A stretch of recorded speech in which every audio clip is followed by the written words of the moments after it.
50 বছর কোরআনের তাফসীর করেছি সারা বাংলাদেশে, সারা পৃথিবীতে। আমাকে বানানো হয়েছে যুদ্ধ অপরাধী, আমাকে বানানো হয়েছে চোর, ডাকাত, হত্যাকারী, ধর্ষণকারী। আমি আল্লাহর নামে কসম করে বলছি, আল্লাহ তোমার জাতের কসম, তোমার ইজ্জতের কসম, তোমার সম্মানের কসম, 1971 সনের এক ফোঁটা বাড়ি বা কাদা আমার গায়ে লাগে নাই, লাগে নাই, লাগে নাই।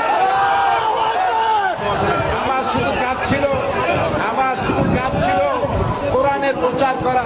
নাস্তিকবাদীরা সহ্য করতে পারে নাই, জালিমরা বরদাস্ত করতে পারে নাই, যার জন্য আমাকে বন্দী করে রেখেছে।